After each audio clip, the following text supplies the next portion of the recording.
Hello Gemini, Sun, Moon, Rising, and Venus sign. Sana po ay nasa mabuti kayong kalagayan. My name is Susie and welcome back po sa Star Tarot. Ito po ang inyong daily messages for September 11.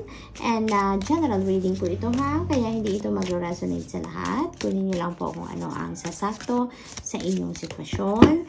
Maraming salamat din po sa inyong walang sawang pagsuporta sa ating channel. I truly appreciate it. And God bless you all, Gemini. At kung bago naman po kayo rito, welcome po kayo sa ating channel. And maraming salamat sa inyong pagbisita. Okay, so tingnan natin kung ano ang mga mensahe for Gemini September 11. We have Skull, Hidden Secrets can harm you. Ayan. Maaring ano yan, maaring sikreto ninyo ito na talagang pinakakatago-tago ninyo maari sa mga kapamilya ninyo or maaring sa person ninyo. Pero you know what? Ang napipick up ko dito, maaring yung sikreto na yan can harm you dahil siguro malalaman yan ng ibang tao, no? Na pinagsisekretohan ninyo, no? Maaring malalaman yan through other people. Kaya maaring ikasama ninyo yan, no? Kasi nga siguro masasabi ng ibang tao na kung sinabi mo na sa akin yan, 'di ba? Sana naayos natin or ganoon, hindi yung sa ibang tao ko pa malalaman, no? So maaring ganoon ang sitwasyon diyan. What else for Gemini? Butterfly, a change for the better. Napakagandang sitwasyon ito na magaganap sa buhay ninyo. Magbabago ang lahat, no? Magbabago ang lahat for the better, no? Kung ano man ito, no, maaring sumamama ang loob ng mga taong involved dito sa iyo na pinagsesekretohan mo. It feels like to me that is going to be a factor din para magbago ang lahat, and yung pagbabagong yan is for the better kasi maaring mas marirealize ng bawat isa sa inyo dito ang mga ilang bagay, 'di ba, na kailangang baguhin din sa sarili ninyo, no? Because of that, maaring ganun din ang sitwasyon. But whatever the case may be, no, a change is coming for the better. Lion, it's time to act. It's time to act. Huwag na kayong mag-procrastinate. Kung ano yung binabalak ninyo, gawin nyo na yan, no? It's time to act. Hindi na ngayon yun panahon para mag-hesitate ka, para magdalawang isip ka, you know? Now is the time to take action and make things happen. Gemini. Horseshoe, good luck. Ayan. So, umakto ka na. Ang swerte ay nandito na sa iyong horizon. Gemini, napakaswerte ninyo sa araw na to, no? Kaya perfect time na yan para gawin mo na kung ano man ang iyong mga binabalak. Simulan nyo na habang ang swerte ay nasa inyong horizon. Gemini. Temptation will test you.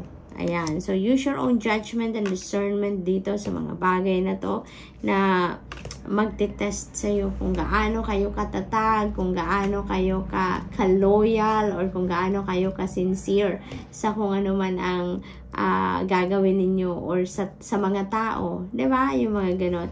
May temptation dito. May temptation sa inyo. Susubukan ang inyong tatag dito. Kaya, tibayan ninyo ang inyong kalooban, Gemini. Panindigan ninyo kung anong inyong pinaniniwalaan dito, no? Impact, problems to be resolved. Ayan. So, may mga problema na maaaring ma-encounter ang iba sa inyo dito, Gemini, na to be resolved. So, it feels like to me na masusolusyonan ninyo yan. You just have to take action right away. No? Huwag na ninyong hayaang magtagal pa. Ang problema na yan, take action, no? Fairfield, someone new is entering your life. Ayan. Wow, kaya pala may magbabago, no? May magbabago. Kasi merong papasok na bagong tao sa circle ninyo, no? Maaring yan, bagong kaibigan, maaring bagong kakilala, bagong katrabaho, maaring bagong person, no? Maaring bagong manliligaw, no? It could be anyone, but definitely, you know, someone new is entering your life. We have deep friendship with someone of the same sex. Ayan, maaring kaibigan, no? Maaring isang bagong tao ang papasok sa buhay ninyo and you are going to develop a very deep friendship with that person, no? Gemini. Nice. May bagong miyembro ng pamilya ninyo as a friend siguro dito ang dadating. We have final period of frustrations and lessons to be learned. Ayan. So, maaaring that is linked to this temptation, Gemini. Kaya, ayan, you know, magpakatatag ka, ha? Gemini, magpakatatag ka. Stand for what you believe in. Stand your ground. Panindigan mo dito ang inyong mga beliefs at wag kayong masyadong padadala sa mga temptation na to. Kasi, you know, maaring ma-frustrate kayo dyan.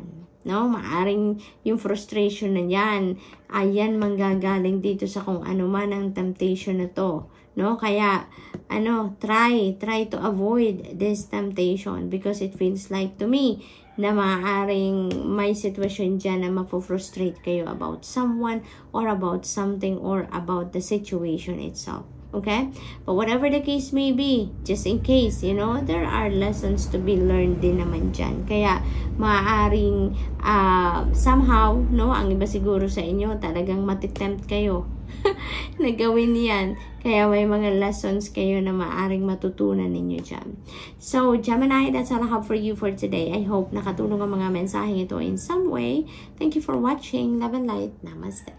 Hello Libra, Sun, Moon, Rising, and Venus signs. Sana po ay nasa mabuti kayong kalagayan. My name is Susie and welcome back po sa Star Tarot. Ito po ang inyong daily messages for September 11. And maraming salamat po sa inyong walang sawang pagsuporta sa ating channel.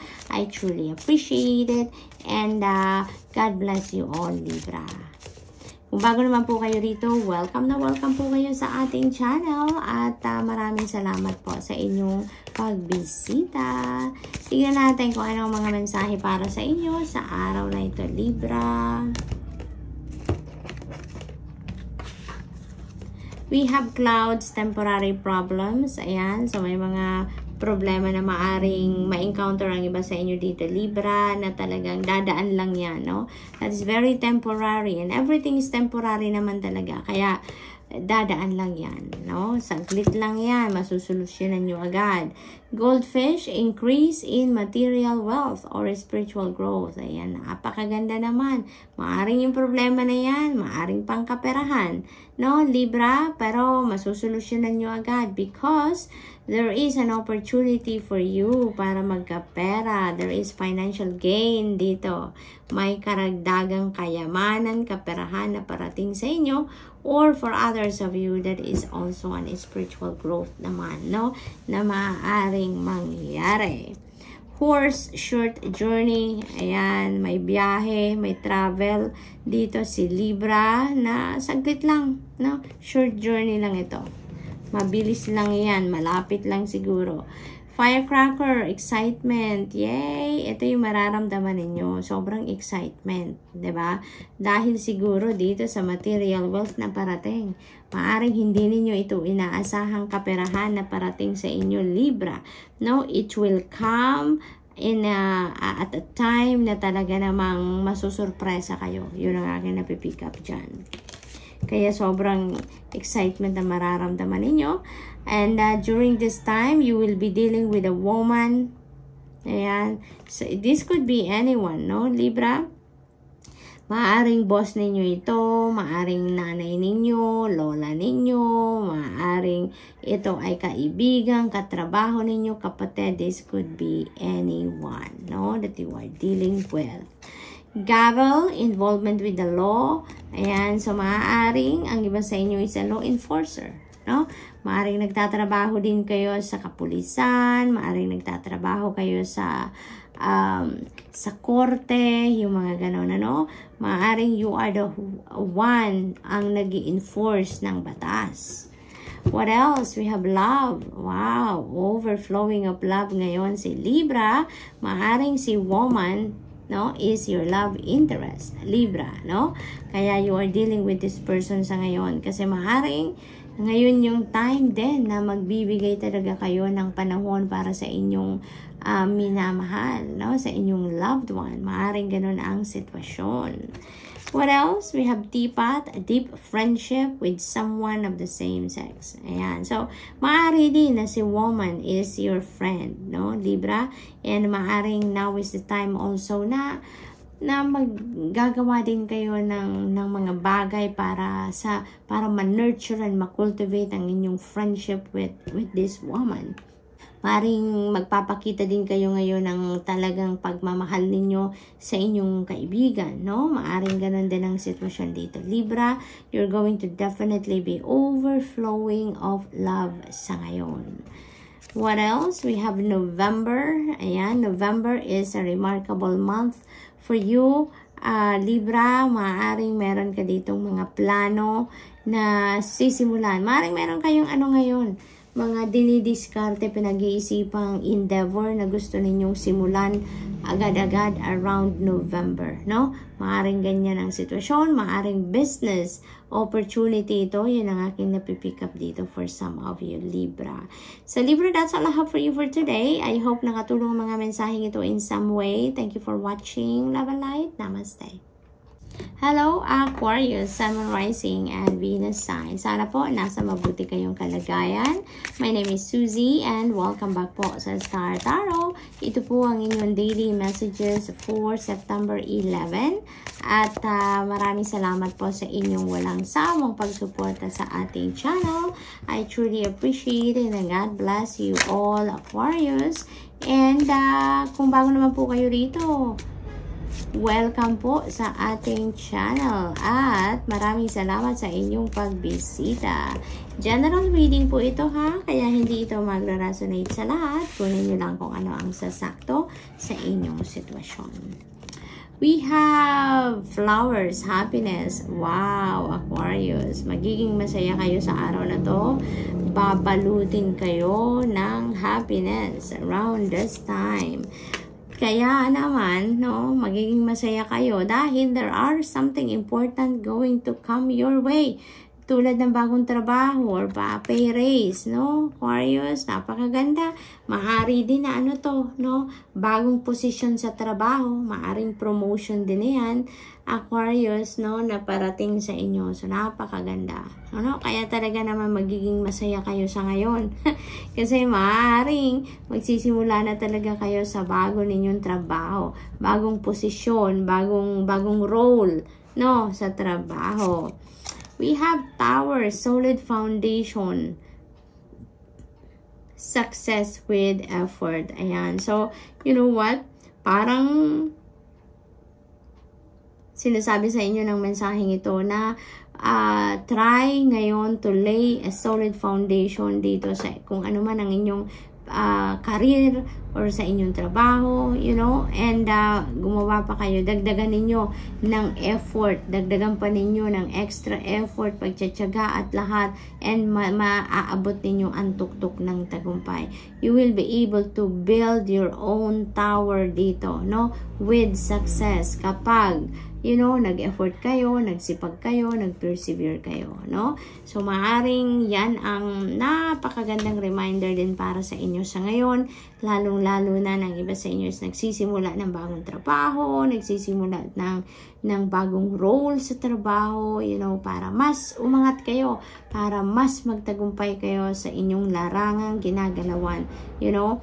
Lay a solid foundation on that, and couple that with effort and perseverance, and talaga naman, walang duda, Aquarius, pagtatagumpayan ninyo yan.